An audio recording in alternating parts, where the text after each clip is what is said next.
예. 아, 오늘의 말씀은 진리와 기생충이라고 하는 말씀으로 은혜를 나누고자 합니다.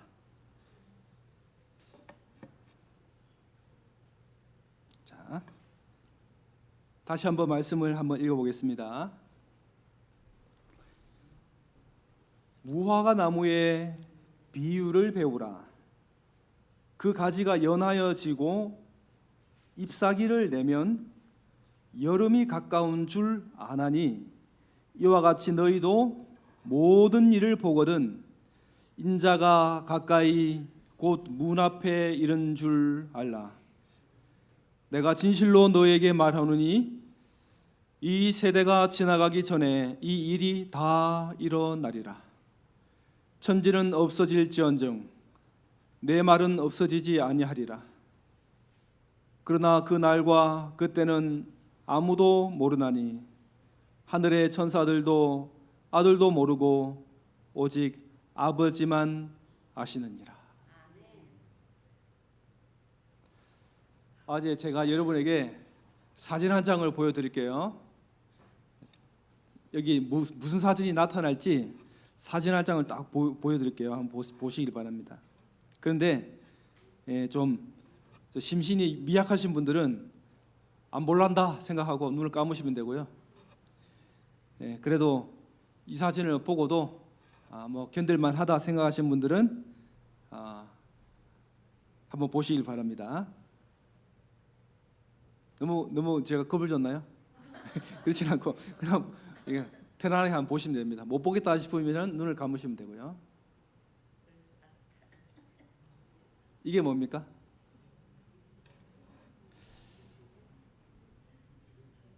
뭐가 보입니까 이게? 뱀이 아니고 물고기입니다. 물고기의 입을 벌려보니까 거기 안에 뭐가 또 있죠. 자, 이게 뭐냐면은 물고기 혀에 살면서 물고기의 혀에 있는 그 먹이를 먹고 또 피도 먹는 엑시구아라는 기생충입니다. 생긴 게 뭐같이 생겼습니까? 외계인처럼 생겼죠. 그래서 요걸 갖다가 에얼리언 기생충이라는 별명이 있습니다. 자, 이 기생충, 지구상에 존재하는 모든 기생충은 정말로 다 독특합니다. 이 기생충은 아주 작은 애벌레 때부터 물고기의 혀 속에, 혀 밑에서 자리 잡고 조용히 있다가 점점 몸집을 키웁니다. 점점 그 혀를 이 물고기의 혀를 갉아먹고 나중에는 그 핏줄을 점령해 버립니다.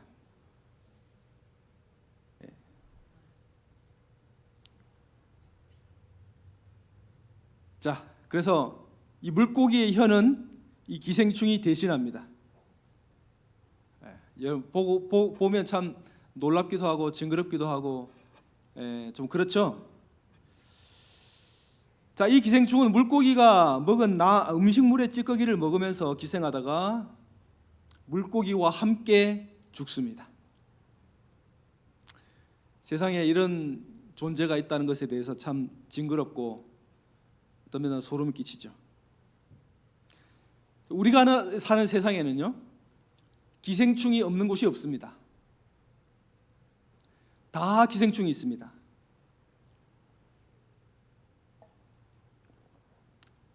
지구에 존재하는 기생충이 몇 개나 될까?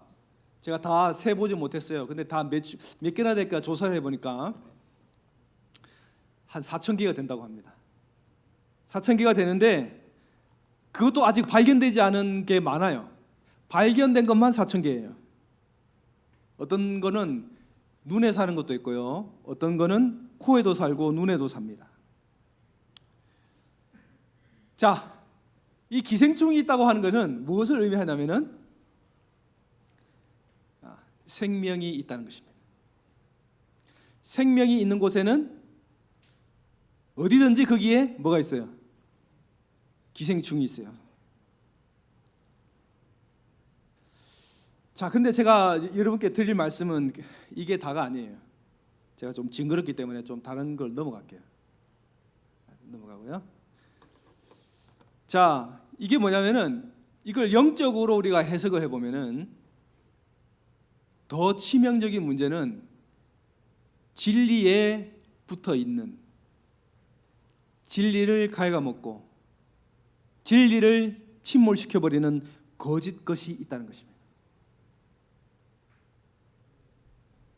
그런데 진리가 더 분명하고 뚜렷하고 확실할수록 그 진리에, 하나님의 진리에 기생하고 붙어 사는 것들이 너무나 많다 이거예요.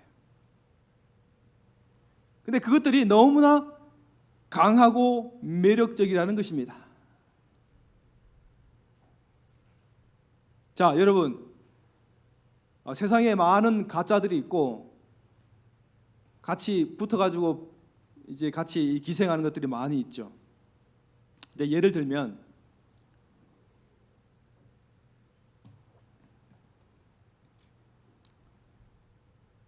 이런 거 들어보셨어요? 가짜 김종대 들어봤습니까? 가짜 박현준 있어요? 없어요? 있어요? 모르겠어요. 비슷한 것도 있을지 모르겠어요. 언제 뭐 파리 올림픽 때 보니까 누가 등장했냐면은 김정은이가 등장했어요. 봤어요 그거요? 근데 그걸 갖다가 이제 북한 선수들이 있는 데 앞에서 그 가짜 김정은, 호주에서 온 사람인데 그 사람이 그 북한 선수단 앞에 가가지고 막 김정은 옷을 입고 김정은 흉내를 막 내면서 막 하는 게 보였거든요. 근데 그런 사람은 가짜가 있어요. 근데 저 같은 사람은 가짜가 있어요, 없어요? 제가 가치가 있으면 나타날지 몰라요. 저 같은 사람이. 저 같은 사람이 여러분 앞에 나타나가지고 돈 좀 빌려달라고 저를 빙의해가지고 저의 행색을 하면서 돈 좀 빌려달라고 한 적은 없습니다. 100% 없습니다. 제 이름을 팔아가지고 어느 누구에게도 접근하지 않을 것입니다. 왜냐하면 그 가짜 김종대는 뭐예요? 아무것도 아니에요. 가짜예요. 가짜. 완전히 가치가 없어요. 제가 별로 가치가 없기 때문에 그 사람이 저를 안 따라합니다. 진짜가 별 볼 일 없으면은 가짜는 아예 생기지도 않아요. 근데 그 진짜가 힘이 있고 능력이 있고 매력이 있으면 반드시 거기에는 가짜가 달라붙어 가지고 진짜 행세를 합니다. 자, 한국에 예수라고 주창하는 사람들이 몇 명이나 될까요?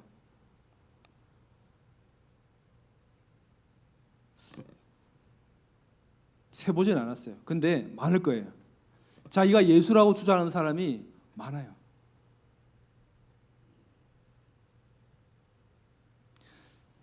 자, 이렇게 진리를 빙자하고 예수를 빙자하고 하나님을 빙자하는 일이 많이 생기고 존재하는 이유가 바로 여기에 있습니다. 가짜가 있다고 하는 것은, 가짜가 많다고 말하는 것은 진짜가 존재한다는 증거고요. 진짜가 많다는 것은 그만큼 진짜의 가치가 높다는 것입니다.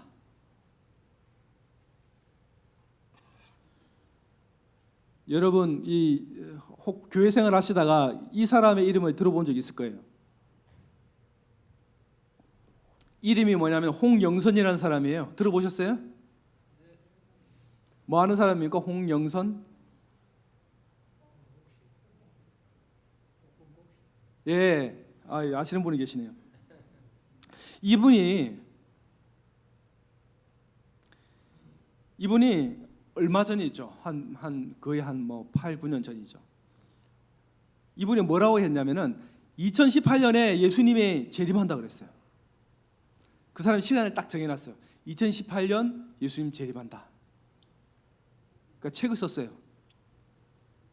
2018년 예수님 재림하고 2015년에 일요일 휴업령이 내리고 이 사람이 홍영선인데 이 사람이 볶음곡식 음식을 볶아서 먹어야 그게 생명의 양식이다. 그러니까 볶아서 먹어야 피가 맑아지고 볶아서 먹어야 피가 맑아지고 그 다음에 정신이 맑아지고 성품이 변한다. 우리가 다 그렇게 알고 있죠. 이 사람이 이렇게 말하는 것은 교리적으로 아주 비성경적입니다. 거론할 가치가 없죠. 그런데 그 볶음곡식 자체는 매우 건강하죠. 먹으면 좋습니다. 볶음곡식은 먹으면 참 좋습니다. 근데 이것이 많은 사람의 호응을 얻고 또 반응이 좋아서 방송에도 나오고 이 사람이 널리 알려지게 되었어요. 그리고 나서 이 사람이 또 뭐라고 또 말하기 시작했냐면은 삼위일체 하나님이 없다는 거예요. 삼위일체 하나님의 존재를 부인하는 겁니다. 자기가 이제 유명세를 타니까 자기가 영향력이 있어지고 말에 힘이 있으니까 그것을 들을 만한 사람들이 추종자들이 생기니까 그가 삼위일체를 부정합니다. 아까 말씀드린 것처럼 2018년도에 예수님이 재림한다. 그러니까 책을 썼어요. 두꺼운 책을 썼어요. 2018년도에 2010 몇 년도에 책을 썼어요. 그리고 2018년도에 예수님이 재림한다.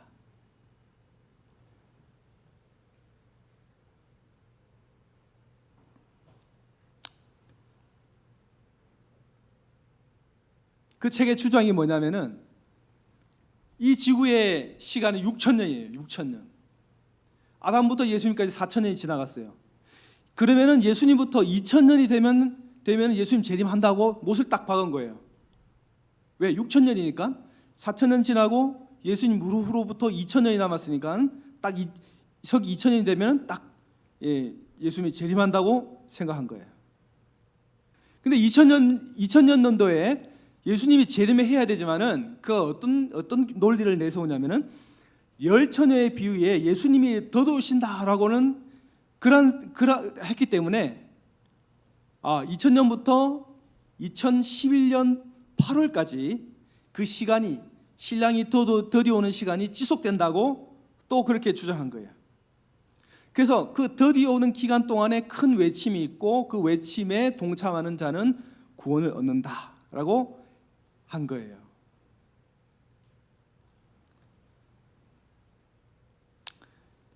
그래서 2011년 8월부터 7년 후인 2018년에 예수님이 재림하는데 그 중간인 2015년에 일요일 휴업령이 내리고 그것을 통과하고 나면은 한마디로 2018년인 예수님이 재림한다. 근데 2018년에 예수님이 진짜 제가 그 사람이 그 책에 그렇게 주장했을 때 제가 우리 목사님들 여러 사람들이 근심 어린 마음으로 그걸 지켜봤어요. 이 사람이 진짜 맞을까 안 맞을까는 말도 안 되죠. 근데 무엇을 걱정했냐면은 그와 그를 따랐던 사람들이 어떻게 될까?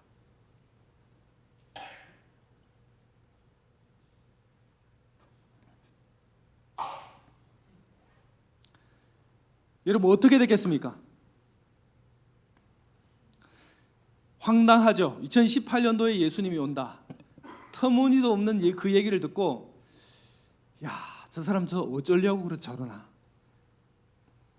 그래서 저희들이 생각했어요. 야, 이 사람이 이 책 써가지고 책 팔아먹고 또 이제 예수님이 오신다고 하니까 그 추종자들의 모든 서약을 다 받고 그 사람들의 생활과 그 사람들의 재산을 다 받아서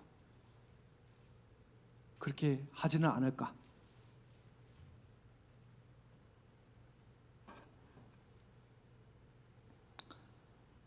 제가 전에 말씀드린 것처럼 생명이 없는 곳에는 기생충이 없습니다.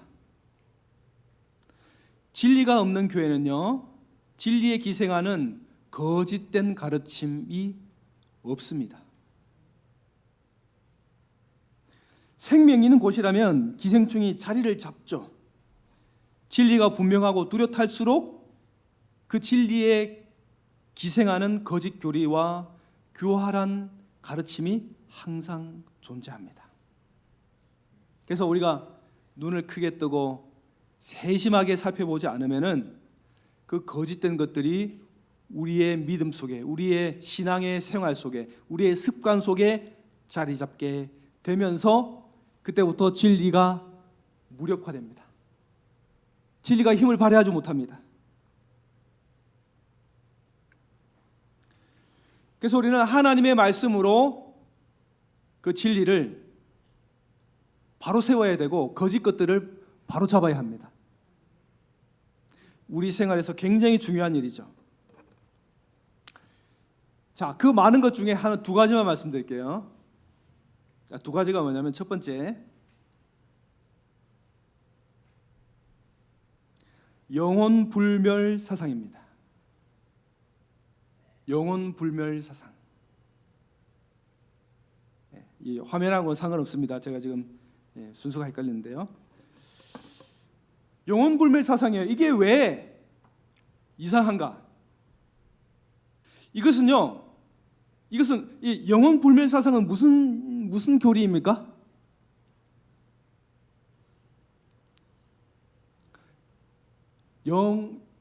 사람이 죽으면 영이 천국을 가든지 지옥을 가든지, 사람의 몸에서 영이 나와서 생전에 잘 산 사람은, 예수님 잘 믿고 신앙생활 잘한 사람은 천국 가고, 그렇지 않으면 어떻게 된다고요? 지옥에 간다. 근데 우리 교회는 어떻게 믿어요? 이걸 믿지 않습니다.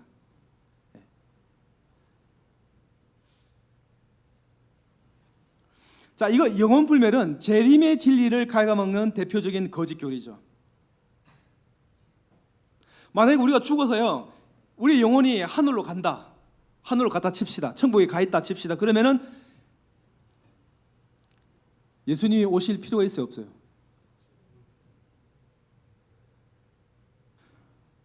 우리가요, 천국에서 영원토록 예수님과 함께 잘 살고 있는데 이미 흙이 되어서 없어져 버린 육체를 가지러 올 필요가 있어요, 없어요? 없어요. 그런데 현대의 모든 종교, 기독교 중에 이 말에 대하여 이 말을 절대적으로 믿고 가르치고 있습니다. 그래서 사탄이 이렇게 만들어놨어요. 사탄이 하나님의 구속의 사업을 희미하게 만들고 흐릿하게 만들고 오해하게끔 만들어놨어요. 사탄이 하는 방식은 늘 그렇습니다. 어떤 여러분 온누리교회, 옛날에 온누리교회, 용산에 있는 온누리교회 그 하용조 목사라는 사람이 있었어요. 유명한 목사님이죠. 큰 교회를 만드신 분이죠. 이분이 돌아가셨어요. 돌아가신 날 사람들이 그분이 돌아가신 발인 예배라고 하는데, 이 발인 예배에 그 교회 사람들이 그 예배를 뭐라고 이름 붙였냐면은 천국 환송 예배, 이렇게 이름을 붙였어요. 천국 환송 예배.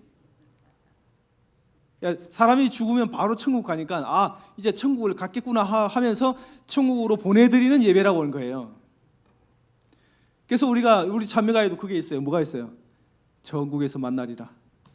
그게 없다가 우리 교회에 새 찬미가 들어오면서 그게 들어왔어요.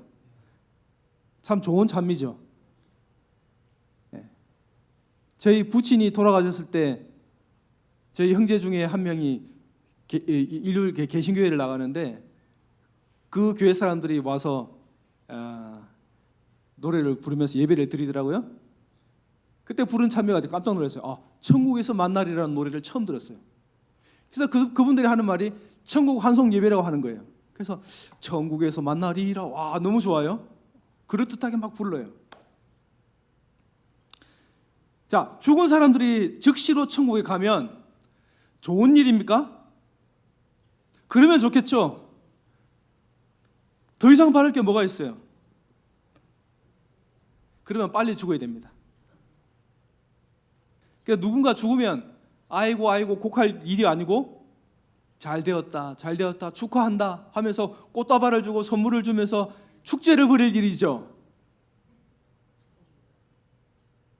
그래서 빨리빨리 죽어야 돼요. 죽음을 괴로워하지도 말고 슬퍼하지도 말고 빨리빨리 죽어야 돼요. 왜요? 우리 영혼이 하늘을 가 있는데. 교통사고로 죽은 사람, 병에 걸린 사람은요 낫기를 바라면 안 돼요. 왜요? 죽으면 천국 가는데 나을 필요가 없어요. 수술 받을 필요도 없어요. 약 먹을 필요도 없어요.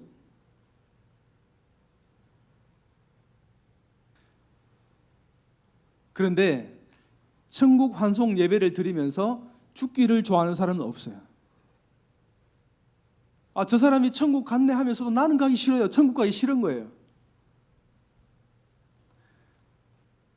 자, 그 목사님이 평소에 한 친구 있는 절친인 목사님에게 이렇게 얘기를 한 적이 있대요. 그때 이 하용조 목사님의 그 절친 되시는 목사님이 자기 트윗에다가 이렇게 올렸대요. 자, 자기 친구 하용조 목사님의 죽음에 댓글을 달았는데 뭐라고 했냐면은 제주 선교에 미쳤을 때 하용조 목사, 친구 목사는 늘 빨리 와봐. 제주도 너무 좋아. 이렇게 했대요. 일본 선교에 헌신하면서 빨리 와봐. 일본 너무 좋아. 근데 그분이 뭐라고 썼냐면 지금 난 걱정이다. 하 목사가 천국에서 빨리 와봐. 여기 천국 너무 좋아. 할까봐. 오 주여.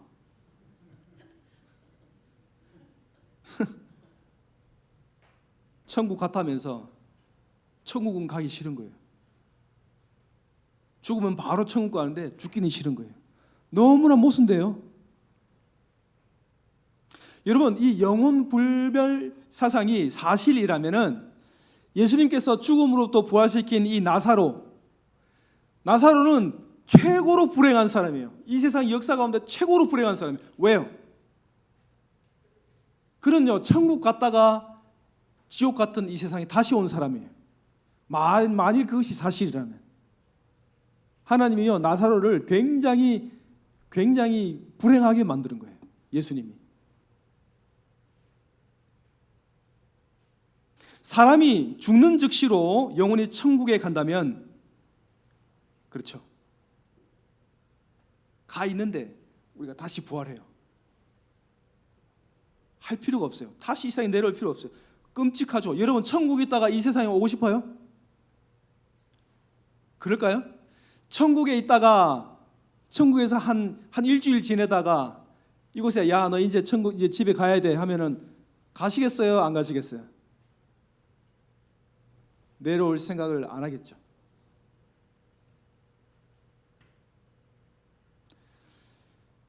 자, 이처럼 이 예수님의 재림의 진리를 무력화시키는 사탄, 이 사탄이 해놓은 짓이 바로 거짓교리 가르침인 것입니다. 그래서 우리는 이러한 것들을 하나님의 말씀으로 바로잡고 또 이 거짓 교리들을 바로 알고 박멸을 시켜야 됩니다. 두 번째 뭐냐면은 거짓 교리. 두 번째는 예수님의 재림의 시기를 정하는 거예요.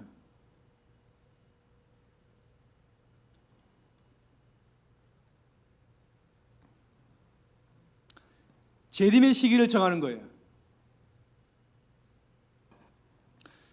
예수님께서 예루살렘으로 들어가시던 날 제자들이 예수님께 물었습니다. 예수께서 감람산 위에 앉으셨을 때에 제자들이 조용히 와서 이르되 우리에게 이르소서 어느 때에 이런 일이 있겠사오며 또 주의 임하심과 세상 끝에는 무슨 징조가 있사오리까? 제자들이 뭘 물어봤습니까? 두 가지를 물어봤습니다. 무엇과 무엇입니까? 어느 때와 시간과 징조를 물어봤습니다. 예수님께서 24장의 4절부터 25절까지 쭉 설명하고 계시죠. 그 설명하신 것은, 길게 설명하신 것은 무엇에 대한 설명이냐면은 징조에 대한 설명이었어요. 사건에 대한 설명이었어요. 근데 제자들이 시간도 물어보고 징조를 물어봤는데 예수님은 무엇에 대한 얘기만 쭉 하셨냐면은 징조에 대한 얘기만 쭉 하셨어요. 근데 예수님께서 시간에 대한 얘기는 어떻게 언급했냐면 요만큼만 언급했어요. 그러나 그날과 그때는 아무도 모르나니 하늘의 천사들도 아들도 모르고 오직 아버지만 아시느니라. 그러므로 깨어있으라. 어느 날에 너희들도 준비하고 있으라. 생각지 않은 때에, 생각지 않은 날, 알지 못하는 시각에 깨어있으라. 그날과 그때를 알지 못하느니라. 무려 5번에 걸쳐서 시간에 대해서 알 수 없다고, 알 필요 없다고 우리에게 말하고 있습니다. 그러면서 깨어있으라, 준비해라. 이것이 시간에 대한, 재림의 시간에 대한 예수님의 답이었습니다. 이 바르고 우리에게, 우리가 사는 하루하루가 예수님의 재림하는 날인 것처럼 살라는 부탁이었습니다.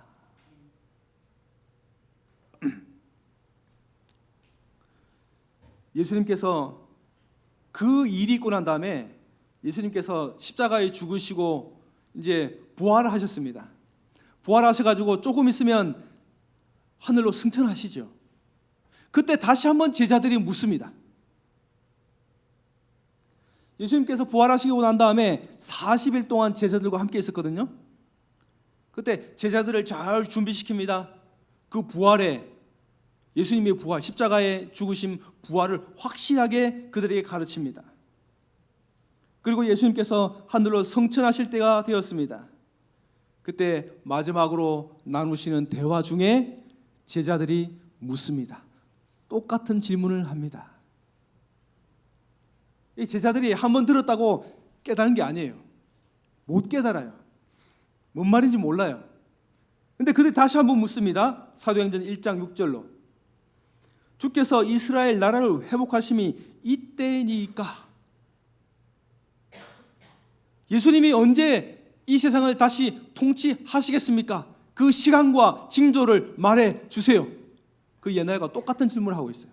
그때 예수님이 뭐라고 대답하셨냐면, 때와 시기는 아버지께서 자기 기한에, 자기 권한에 두셨으니 너희의 알 바 아니요. 그러면서 예수님께서 땅 끝까지 내 증인 되어라. 딴 생각하지 말고 이 복음을 전파할 일이나 신경 써라. 우리의 삶 가운데 예수님께서 주신 명령입니다. 그리고 때와 시기에 가야 관심을 갖지 말고 사명에 충실하면서 살라고 하면서 예수님께서 하늘로 승천하셨죠. 자, 우리가 요즘은 그런 일이 없어요. 제가 학교 다닐 때 많은 일들이 있었습니다. 시간을 정해가지고 그 이전부터 90년도, 80년도, 70년도부터 시간을 정해놓고 뭔가 하는 일이 많았어요. 혼란스럽게 만들었어요. 90년대도 그렇고요. 가까운 근래에는 또 2018년도에 예수님이 온다 얘기는 들었고, 한국뿐만 아니라 세계 곳곳마다 그런 일들이 많았습니다. 하나님께서 공개하지 않으신 것에 대해서 관심을 갖는 것은 굉장히 불행하고도 위험한 일입니다.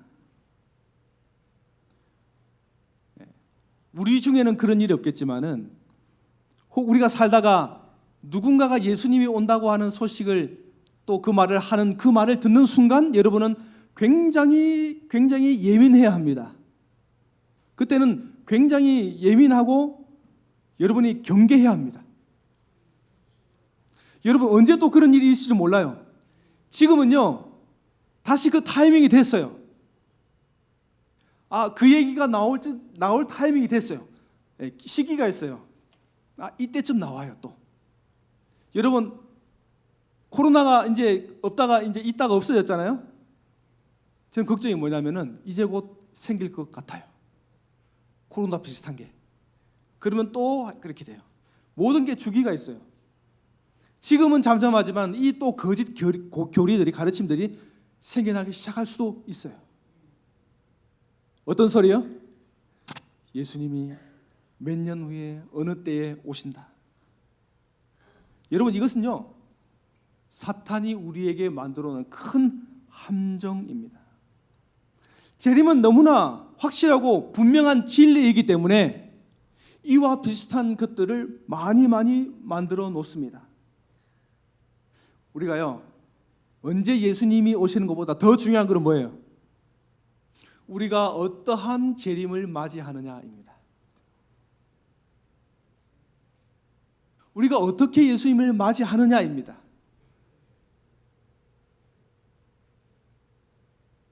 자, 사탄은 계속해서 사람을 자극하고 흥분시킵니다.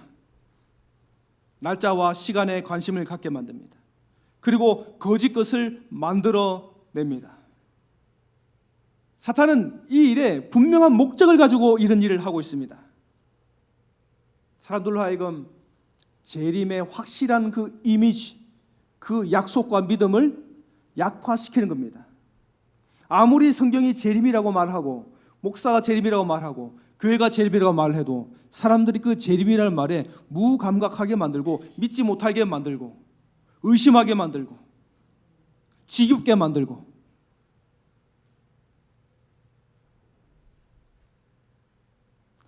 사람들은요, 한 번 두면 한 번 두 번 이 예수님 믿는 사람들이 예수님의 오시는 그 재림의 날짜를 정해놓고 그것에 실패하면 사람들은 재림에 대해서 의심하고 그것에 대해서 식상합니다. 그래서 예수 재림, 우리 교회 이름이 예수 재림인데 예수 재림 딱 들으면은 거기서부터 이미 사람들이 마음이 문을 탁 닫습니다. 한심하게 생각합니다. 그래서 재림을 전하는 사람들 하면은 이솝 우화에 나오는 양치기 소년 이야기로 그들이 또 생각합니다. 더 이상 재림의 말을 들으려고 하지 않습니다. 이렇게 만들어 버린 것이 바로 사탄의 노림수였습니다. 함정이었습니다. 지금은 어떻습니까? 우리 재림교회 성도들, 우리 경산중앙교회, 여러분들은 어때요? 예수님 재림하면 그 예수님의 재림이 환희에 차고 영광스럽고 기쁘고 기대가 되고 그런 재림입니까? 우리 김현옥 선생님이 그 말씀해 주셨는데 감사합니다. 누가 하셨나요? 김정수 장로님이 하셨습니다. 죄송합니다. 그 재림을 들을 때, 재림이라는 말을 들을 때 우리는 정말 영광스럽고 기쁘고 기대가 되고 행복이 넘치는 그러한 이 말씀이 되어야 돼요. 근데 우리는 벌써 거기에서부터 어때요? 벌써 이것은 먼 훗날의 일이에요. 우리와는 별로 상관없는 일이에요. 내가 지금 여기서 잘 살고 있는데 좀 안 왔으면 하는 일이에요. 정말 나와는 상관없는 어떤 역사적인 이벤트로 끝났으면 좋겠다는 그런 마음을 가질 수도 있어요. 사탄이 세상 사람들에게 그렇게 만들어 놓은 거예요. 오늘 엘렌 화이트의 말씀을 읽으면서 말씀을 좀 마무리하고자 합니다.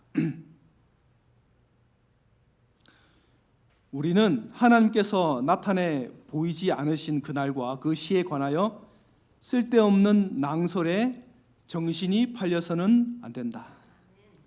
예수님께서는 당신의 제자들에게 깨어 있으라고만 말씀하셨을 뿐 정확한 시간을 말씀해 주시지 않으셨다.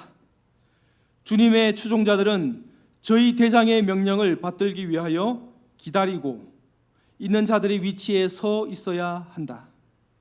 저들은 주님께서 재림하실 시간이 가까워옴에 따라 깨어서 기다리며 기도하고 일어나야 한다. 그러나 그날과 그때는 아무도 모르므로 그 시기가 언제 이를 것인지 한 사람도 정확히 예언할 수 없을 것이다. 그대들은 주님께서 1년, 2년 혹은 5년 안으로 오실 것이라 하듯이 주님의 재림의 시기가 10년이나 20년 후로 지체될 것이라고 말할 수 없을 것이다. 우리는 성령을 부어주시는 일과 그리스도의 재림에 대한 정확한 시간을 알려고 해서는 안 된다. 우리의 영적 지식이 자라나면 우리가 거의 꿈도 꾸어보지 못한 분야로 진리가 확장되고 발전하는 것을 볼 것이다. 그러나 아버지께서 자기 고난해 주신 때와 시기를 알 수 있다고 상상케 하는 분야로 발전해 가는 일은 결코 없을 것이다. 우리는 시기를 정하는 일에 관하여 반복해서 경고를 받고 있다. 하나님의 백성들에게 때에 기초를 둔 기별은 결코 다시 없을 것이다. 우리는 성령을 부어주시는 명확한 때와 혹은 그리스도께서 강림하시는 정확한 때를 알 필요가 없다. 자, 오늘 제가 여러분에게 진리의 빌부터 살아가는 거짓 교리와 가르침에 대해서 생각하게 되었습니다. 우리는 재림교인들이죠. 우리는 한 주일 동안 6일 동안은 세상 속에 살고 있습니다. 세상의 가르침, 세상의 소식, 세상의 시스템, 세상이 말하는 모든 것들로부터 듣고 생각하고 거기에 일주일 동안 빠져 살고 있습니다. 우리의 습관, 우리의 삶 자체가 이 세상이에요. 바벨론이에요. 애굽이에요. 사탄이 만들어 놓은 온갖 잡것으로 가득한 것들로부터 우리는 그 가운데서 먹고 살고 생각하고 살아갑니다. 그러다 보면 우리는 진리와는 점점 멀어지죠. 하나님의 진리와는 점점 멀어져요. 6대 1이에요. 여러분 6대 1이 싸우면 누가 이깁니까? 물론 이 1이 강하면 이기겠죠. 6대 1로 싸우면은 모르겠어요. 근데 하나님은 너무 강하기 때문에 우리가 이 진리를 굳게 붙들고 있어야 됩니다. 우리가 너무나 많은 세상의 강력한 이 세속화로부터 맞서 싸워야 되기 때문에 우리는 그 진리를 굳게 붙들고 살아야 합니다. 희미하게 대충 이렇게 되겠지라고 아니고 그게 아니고 확실한 진리가 무엇인지를 알고 있어야 됩니다. 우리는 재림교인입니다. 이 세상에 현대 진리를 전파하는 사람들이죠. 뚜렷하고도 명확한 진리와 메시지가 우리의 삶 가운데 있어야 됩니다. 헷갈리지 않고 넘어지지 않고 진리에 굳게 서는 저와 여러분이 되시기를 간절히 바랍니다.